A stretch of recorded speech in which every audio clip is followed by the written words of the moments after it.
जय हिंद दोस्तों आखिरकार ईरान हरमुज जल संधि से भारतीय जहाजों को क्यों आने दे रहा है? क्योंकि भारतीय प्रधानमंत्री के अच्छे संबंध है ईरान के साथ?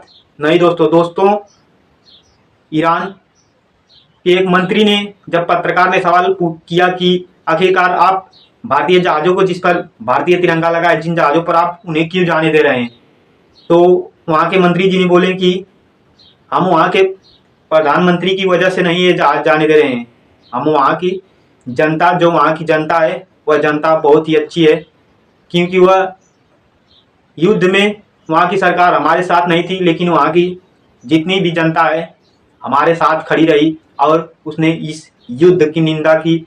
और जो हमारे छात्र मारे गए हैं इस युद्ध में, जिनका कोई दोष नहीं था, उन छात्रों के मरने पर भारत देश की जनता ने इस घटना की निंदा की। इसलिए हम भारतीयों के साथ हैं, न कि भारत की सरकार के साथ हैं। तो दोस्तों मैं कह देना चाहूँगा कि ईरान हमारे साथ इसलिए खड़ा है इस युद्ध जैसी परिस्थिति में भी, क्योंकि हमारे देश की जनता, जो पूरी जनता है, अंधभक्त और मोदी भक्त को छोड़कर सभी लोग ईरान के साथ खड़े हैं। क्योंकि सबको पता है कि ईरान युद्ध नहीं चाहता है, लेकिन जो इजराइल और अमेरिका दादागिरी दिखा रहे हैं, इन कारणों की वजह से हमारे देश की जनता पूरी ईरान के साथ खड़ी है। ईरान ऐसा एक देश है जो खुलकर इजराइल और अमेरिका से लोहा लिया। दोस्तों कोई भी ऐसा देश नहीं है जो इस प्रकार से इन शक्तिशाली देशों से लोहा लेना चाहता है, लेकिन ईरान ने यह दिखा दिया कि हम एक संप्रभु और संपन्न देश हैं, हम किसी के दबाव में नहीं आएंगे।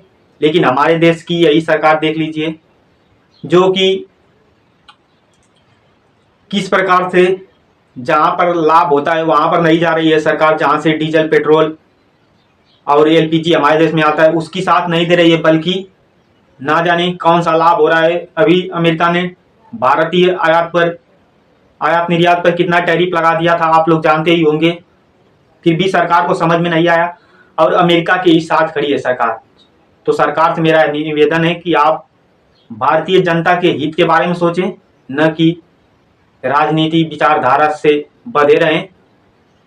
अपने भारतीय जनता के हित के बारे में सोचिए। अभी कितनी एलपीजी और डीजल की किल्लत लगी हुई है, आप लोग देश में देख रहे होंगे। कितनी लंबी लाइनें लगाई जा रही है एलपीजी लेने के लिए, वो भी सिलेंडर भी नहीं मिल रहा है एलपीजी का।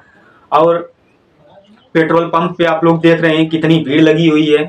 तो दोस्तों मैं यही कहना चाहूँगा, भारत की जनता को ईरान का आभार प्रकट करना चाहिए, क्योंकि ईरान ने हमारे साथ इस विषम परिस्थिति में भी, जब वह युद्ध झेल रहा है, फिर भी हमारे देश की जनता के साथ वह खड़ा है और हमें सहायता करने के लिए खड़ा है। तो हमें भी उसका सहायता अवश्य करना चाहिए। जय हिंद। आप लोग भी अपनी राय कमेंट में अवश्य दें। जय हिंद।